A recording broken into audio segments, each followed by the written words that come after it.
네, 안녕하세요, 여러분. 이번 강좌에서는 딥러닝 기반 자연언어 처리 개괄에 대해서 한번 배워보도록 하겠습니다. 어떻게 보면 NLP 베이직 강좌의 어떤 꽃 같은 그런 이제 딥러닝 기반 자연언어 처리를 이제부터 본격적으로 배워볼 예정이에요. 자, 목차는 다음과 같습니다. 딥러닝과 자연언어 처리, 그다음에 딥러닝 학습 방법에 대해서 한번 간단하게 살펴보려고 해요.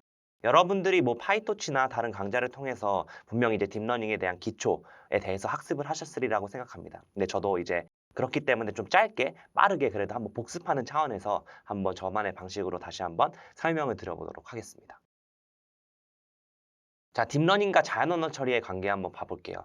자, 인공지능은 여기에 이제 나와 있다시피 뭐 주변 환경을 인식하고 이로부터 목표를 성취할 가능성을 최대화하는 일련의 행동들을 계획할 수 있는 알고리즘의 장치를 개발하는 것이 목표라고 나와 있는데, 네, 이렇게 너무 어렵게 이해하실 필요 없고 그냥 인간의 다양한 지능들이 있는데 그 다양한 지능을 그냥 컴퓨터가 수행할 수 있도록 구현한 것이 인공지능이라고 생각을 하시면 돼요. 그러니까 어떻게 보면 인간과 좀 닮아가고 싶어 하는 그런 학문이다라고 생각하시면 됩니다. 그리고 이제 인공지능을 구현하는 다양한 방법들이 있어요. 제가 자연언어 처리의 역사에 대해서 설명드리면서 규칙 기반, 통계 기반, 그다음에 기계학습 및 딥러닝 기반, 뭐 프리트레인 파인 튜닝, 뉴럴 심볼릭, 라지 랭귀지 모델 막 이런 것들에 대해서 쭉 설명을 드렸었는데, 요거 같은 경우는 어쨌든 기계학습은 인공지능을 구현하는 하나의 그 방법이에요. 그래서 인공지능의 하위 분야로 목표에 대한 어떤 명시적인 프로그래밍 없이도 이를 수행할 수 있는 알고리즘을 하는 것이 목표. 다르게 얘기하면은 규칙 기반 같은 경우는 요 규칙에 맞게 수행을 해라는 것들에 대해서 설명을 해주는 거였다면, 머신러닝, 즉 기계학습 같은 경우는 학습 데이터만 있으면 그걸 기계가 자동으로 학습을 해서 피처를 자동으로 추출을 하고, 그다음에 어떻게 보면은 새로운 데이터가 들어왔을 때 그거를 판별하게 해주는 것이 머신러닝, 즉 기계학습입니다. 그다음에 이 기계 학습의 다양한 방법들이 있어요. 뭐 SVM 알고리즘, 나이브 베이스 알고리즘, 그다음 랜덤 포레스트 알고리즘. 다양한 알고리즘이 있는데 그중에서 인간의 뇌 신경망 구조를 모방하여서 진짜 학습을 하는 그 과정이 바로 딥러닝이에요. 정확히 말씀드리면 그런 인간의 뇌 신경 구조를 구현한 것은 최초는 이제 퍼셉트론이고, 그 퍼셉트론을 기반으로 여러 개의 그 층을 연결시킨 것, 즉 딥하게 연결시킨 것. 이게 어떻게 보면 딥러닝입니다. 딥러닝의 반대말은 쉘로우 러닝으로, 어떻게 보면은 얕게 쌓은 게 어떻게 보면 쉘로우 러닝이고, 이렇게 인풋과 히든과 아웃풋을 어떻게 보면 히든이 굉장히 깊은 거죠. 히든 부분이 깊은 것. 그게 어떻게 보면은 딥러닝이다라고 생각을 하시면 됩니다. 그래서 여기에 나와 있다시피 기계학습의 하위 분야로 두뇌를 모방한 인공신경망 구조를 가진 다양한 계층을 조합해서 데이터로부터 목표를 수행할 수 있는 방법을 학습할 수 있는 알고리즘을 개발하는 것이 목표다라고 나와 있어요.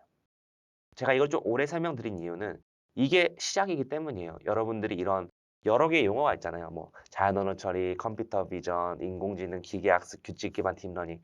다양한 용어들을 어떻게 보면 각각 그냥 뭐 외우다시피 그냥 각각 이해하는 게 아니라 그들만의 어떤 상관관계라던가 흐름이라던가 이러한 것들을 꼭 알고 계신 게 중요하다라고 다시 한번 좀 강조드리고 싶습니다. 머신러닝과 딥러닝의 차이점. 저 이것도 한번 설명드린 적이 있는데요. 이전에 그 강좌들에서 이제 입력이 들어오면은, 그러니까 컴퓨터는 결국 입력과 출력이 중요해요. 그러니까 입력이 있고 처리하고 출력이 있겠죠. 그 처리하는 부분은 보통 이제 함수라고 하고요. 그럼 이 함수가 보통 이제 입력이 들어오면 이 함수에서 처리를 하고 이제 아웃풋이 나오고, 그 함수를 이제 바라봤었을 때 규칙 기반 같은 경우는 그 함수를 다 인간이 일일이 설계를 하기 때문에 이렇게 파악을 할 수가 있는데, 이게 왜 이런 결과가 나왔는지, 딥러닝 같은 경우는 그 함수 부분이 블랙박스여가지고 설명 가능성이 굉장히 부족하다는 게 한계점이죠. 그거를 보면은 머신러닝 같은 경우는 input, feature, extraction, classification, output 이렇게 돼 있어요. 자, 이 feature extraction은 누가 하느냐? 사람이에요, 사람이. 그렇기 때문에 사실 기계학습 같은 경우는 어떻게 보면은 explainable 측면에서 조금 더 딥러닝보다 쉬울 수 있어요. 근데 요 딥러닝 같은 경우는 물론 머신러닝의 하위 분야이지만 좀 분리를 해보면 요 피처 익스트랙션과 이 클래시피케이션 하는 부분이 다 엔드 투 엔드로 이루어져요. 그렇기 때문에 요 부분 때문에 사실 블랙박스가 발생을 하게 되는 것이고, 이 부분 때문에 또 구현이 쉽고, 근데 이 부분이 성능을 급격하게 향상시키고 라고 볼 수가 있어요. 예전에 고양이와 강아지를 구분할 때는 피처 익스트랙션, 다시 쉬운 예제를 설명드리면 털의 길이가 달라야 돼, 눈의 크기가 달라야 돼, 뭐 이런 피처들을 인간이 설정해 줬다면, 딥러닝 같은 경우는 데이터만 주어지면 그 컴퓨터가 어떻게 보면은 그 피처를 정의하고 그 피처에 맞게 클래시피케이션을 진행하는 거예요. 그러니까 인간의 노력이 줄게 되는 것이죠. 예전에 머신러닝에서 이 피처 익스트랙션 하는데 굉장히 많은 시간이 소요가 됐습니다. 근데 딥러닝 같은 경우는 이 피처 익스트랙션을 자동화했기 때문에 굉장히 데이터만 있으면은 좋은 성능을 낼 수 있는 거고, 그렇기 때문에 이러한 부분이 또 자연스럽게 데이터가 굉장히 중요성이 부각이 되었다라고 말씀드릴 수 있을 것 같아요. 규칙 기반과 딥러닝 기반의 차이점. 규칙 기반은 적은 양의 데이터로 일반화 가능하다. 결론 도출에 어떤 논리적인 추론이 가능하고, 그다음에 이제 학습에 필요한 데이터가 비교적 적게 필요하죠. 규칙이 필요한 것이기 때문에. 근데 이제 이거는 이제 전문가를 실력을 넘어서기는 매우 어려워요. 왜냐하면은 사실 규칙 기반이 인간의 실력을 뛰어넘긴 굉장히 어떻게 보면은 어렵죠. 왜냐하면은 기본적으로 규칙이라는 걸 한번 생각을 해보면 인간이 정의한 규칙이잖아요. 인간이 머릿속에 다 구현된 것들이 얘한테 전이가 되는 것이기 때문에 그 인간 자체의 생각을 넘어설 수가 없는 거죠. 규칙 기반 같은 경우는 상식적으로. 근데 반면에 딥러닝은 인간이 규칙을 제정해서 피처를 어떻게 보면 넣는 게 아니기 때문에 인간의 실력을 넘어설 수 있는 그런 가능성이 존재를 하게 되는 것이죠. 규칙 기반에 대해서 더 설명드리면 결국에는 전문가의 그 인간의 어떤 지식이 전이되는 것이기 때문에 전문가의 오류, 인간의 그 오류마저도 그대로 전파가 되고 규칙 구축에 많은 시간과 비용이 소요되고 토의 태스크에 주로 적용이 됐죠. 반면 딥러닝은 데이터의 질이 좋으면 인간의 실력을 넘어설 수 있어요. 왜? 피처를 딥러닝이 익스트랙션 하니까. 근데 인간이 생각하지 못한 새로운 방법을 사용할 수 있고요. 기본적으로 많은 데이터가 필요해요. 데이터의 양이 많으면 많을수록 어쨌든 딥러닝의 성능은, 모델의 성능은 좋아진다라고 알려져 있어요. 대신 질적인 부분이 고려가 돼야겠죠. 그리고 얘는 논리적 추론이 아니라 어떤 기납적, 경험적인 어떤 근사에 의한 결론을 생성하고 대신의 결과 해석에 대해 어렵고 규칙 구축에 어떻게 보면은 많은 어떤 시간과 비용이 이제 소요된다라는 게 있을 수 있어요. 여기에 이제 왜 규칙 구축에 많은 시간과 비용이 소요된다는 게 딥러닝 기반 모델에 들어갔냐면 요거는 이제 뉴럴 심볼릭 이런 것들에도 요즘 어떻게 보면 딥러닝 기반 모델로도 핫한 그런 트렌드이기 때문에 여기에도 그냥 추가를 해봤어요. 근데 요 규칙 구축에 많은 시간과 비용이 소요되는 건 규칙 기반 모델의 방법론이지만 이제 학문이라는 게 앞으로 나아가기도 하지만 예전의 것을 다시 융합하는 그런 것도 있거든요. 그래서 딥러닝 기반 모델도 뉴럴 심볼릭을 적용했을 때는 규칙 구축에 많은 시간과 비용이 소요될 수 있다라는 것을 말씀드리고 싶어요. 딥러닝 기반 모델을 한번 분류를 해보면 크게 뭐 이거보다 더 다양할 수 있어요. 근데 한번 대표적인 것들은 1대1 입력과 출력의 관계로 봤었을 때 입력이 출력의 관계가 1대1이거냐 1대 M, M 대 1, M 대 N, M 대 N으로 나눠볼 수 있어요. 근데 이 M 대 N이 이제 두 개가 있죠. 이제 입력증이 이제 다 패러럴하게 들어가는 거가 있고 아니면 인코더, 디코더처럼 들어가는 게 있어서 이렇게 한번 분류를 해봤습니다. 그리고 딥러닝 이전에 어떻게 보면은 딥러닝과 NLP를 보시면 딥러닝 이전에는 이 클래시컬 NLP가 있잖아요. 클래시컬 NLP. 이게 이제 언어학에서 배웠던 것들이 여기에 어떻게 보면 들어간다고 보시면 돼요.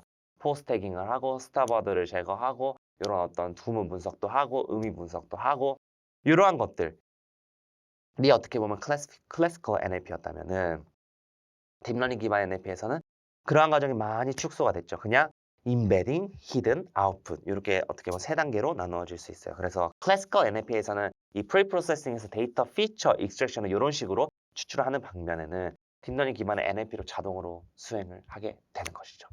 자, 요것만 딱 봐도 굉장히 어떻게 보면은 단순화된 거를 볼 수가 있죠. 그리고 요즘 막 딥러닝이 핫해지면서 언어학의 중요성이 많이 낮아진다라는 얘기가 들리는 게 겨우 이 부분 때문이다라고 말씀드리고 싶습니다. 딥러닝과 모델 학습, 딥러닝 이제 학습 방법에 대해서는 여러분들 이미 아시는 내용이라고 생각이 들어요. 그래서 이제 빠르게 한번 봐보면 딥러닝 모델은 결국에는 학습을 하는 건데 뭘 학습하느냐? 웨이트를 학습을 하는 거죠. 딥러닝에서 뭐 딥러닝이 뭐 머신러닝이다. 러닝이라는 건 무슨 배울 대상이 있는데 결국 이 딥러닝 모델은 이 가중치를 조절하면서 이거를 학습하는 과정이다라고 일단 정의를 해볼 수가 있어요. 그래서 여기에 보시다시피 신경망 레이어의 출력값은 레이어를 구성하는 가중치, 즉 파라미터들의 값에 의해 결정이 되고 이러한 가중치가 결국에 많으면 많아질수록 어떻게 파라미터가 많아지는 거고 이 파라미터가 점점 키운 게 지금 어떻게 보면 챗GPT 라지 랭귀지 모델이다라고 볼 수 있는 거죠. 그래서 M개의 입력을 받아 N개의 입력을 출력하는 어떤 완전 연결체는 N 곱하기 N개의 입력 가중치와 N개의 편향 가중치가 어떻게 보면 값이 있는 거죠. 있을 수 있는 거죠. 그래서 결국 이거는 Y는 AX 플러스 B 그 일자 함수의 그 연속이라고 계속 보시면 돼요. 그래서 입력과 출력을 만들 때 결국 이 가중치와 바이어스를 통해 학습이 된다. 그리고 딥러닝은 수천 개의 파라미터 레이어 수가 어떻게 보면 있는 거고 라지 랭귀지 모델은 수천 개를 넘어서죠. 빌리언 단위로 어떻게 보면 구성이 됩니다. 그래서 딥러닝에서 이제 학습이란 결국 모델의 파라미터 값을 조절하는 과정이에요. 그래서 원하는 출력을 만들어내기 위해서는 모든 파라미터 값을 정밀하게 조정해야 된다. 그래서 딥러닝은 파라미터에 따라서 매우 다양한 입력과 출력을 학습이 가능하게 된 것이죠. 입력으로 이미지를 받으면 뭐 컴퓨터 비전을 처리하는 거고, 입력으로 자연어를 받으면 뭐 내추럴 랭귀지 프로세싱이 되는 거죠. 그래서 딥러닝에서 학습은 수많은 파라미터의 최적값을 찾아간다라고 말씀드릴 수 있어요. 딥러닝 학습은 이제 forward, backward가 있죠. 정방향 연산, 그다음 역방향 연산이라고 한국어로 표현을 해볼 수가 있겠어요. 두 가지로 나뉜다. forward pass 같은 경우는 입력으로부터 어떤 prediction 하는 거예요. 예측을 만들어내는 과정을 의미해요. 그래서 이 과정에서는 입력이 들어오면은 모델을 통과해가지고 각 어떤 히든 레이어의 가중치의 어떤 연산을 통해서 어떤 출력이 생성이 되는 거죠. 그런데 역방향 같은 경우는 이제 예측과 정답 사이에 차이를 줄이는 방향으로 어떻게 backpropagation, 로스를 계산해서 backpropagation 하는 거죠. 그래서 이제 예측과 정답 사이의 차이를 줄이는 방향으로 파라미터를 수정을 이때 해 나가는 거예요. 그래서 실제 딥러닝 모델의 학습이 이루어지는 과정은 이 역방향에서 이루어지는 거죠. 그래서 손실함수를 통해서 계산된 오차를 네트워크를 역방향으로 통과하며 가계층의 가중치는 오차를 최소화하는 방향으로 업데이트된다. 요 그림을 다시 설명드리면 입력으로 고양이 그림이 들어왔어요. 근데 이제 고양이 그림을 이제 딥러닝 모델을 통해서 딱 거쳤어요. 그리고 아웃풋이 나왔어요. 이게 모델의 예측값이죠. 근데 오리라고 했어요. 오리는 오류잖아요. 그러면 실제 정답 레이블이 있어요. 이 정답 레이블을 보통 슈퍼바이즈 러닝에서 이 주석을 데이터 어떻게 보면 크라우드 소싱 업체들이 많은데 이 데이터 크라우드 소싱 업체가 이 정답을 붙이는 거고 이 레이블이라고 표현을 하죠. 그럼 이제 정답은 고양이에요. 오리와 고양이 간의 이 차이를 계산해요. 이 차이를 계산해 주는 놈이 로스고 이 로스 펑션이라고 표현해요. 이 로스 펑션이 결국에는 함수가 그려질 거고 이 함수를 오차를 최소화해야죠. 오류의 함수이기 때문에 이거를 점점점 그레디언트를 기울기를 점점점점 내려가면서 어떻게 보면 오차를 최소화하는 방향으로 모델을 값을 줄여나갑니다. 그러면서 백프로퍼게이션 과정을 통해서 파라미터를 수정하고 이거를 학습 데이터가 계속 들어오면서 포워드 백워드의 연속으로 이 웨이트를 가장 최적의 것을 찾아가는 게 딥러닝이죠. 그래서 손실함수 뭐 이런 것들을 쭉 설명을 드리면 딥러닝 모델 학습하기 위해서 결국 손실을 계산하고 그 값을 바탕으로 파라미터 값을 조절하는 거죠. 그리고 손실을 계산하는 데 사용되는 함수가 로스 펑션이고요. 그리고 손실함수를 통해 손실을 구하고 그 값을 편미분해가지고 그레디언트를 계산하고 그리고 그 그레디언트를 통해서 파라미터를 계산하는 수정하는 것들이죠. 그런 것들 결국 딥러닝 모델의 학습 과정이에요. 제가 이제 이거에 대해서는 이제 빠르게 넘어가고요. 그리고 이제 그레디언트를 계산하는 방식을 이제 체인 룰이라는 것을 통해서 이용을 하게 되고 이 과정은 그 모델의 파라미터를 조정을 이제 하는 건데 이게 결국 역전파 즉 백프로파게이션이라고 부르게 되는 거죠. 이거 같은 경우 여러분이 이미 알고 계시리라고 믿고 넘어가도록 하겠습니다. 자, 여기까지 한번 이 딥러닝 기반 자연 언어 처리를 하기 전에 다시 한번 복습을 빠르게 해봤어요. 그래서 요거에 대해서 머릿속에 다시 넣으시고 다음 강좌부터 바로 자연 언어 처리에 대해서 배워보도록 하겠습니다. 감사합니다.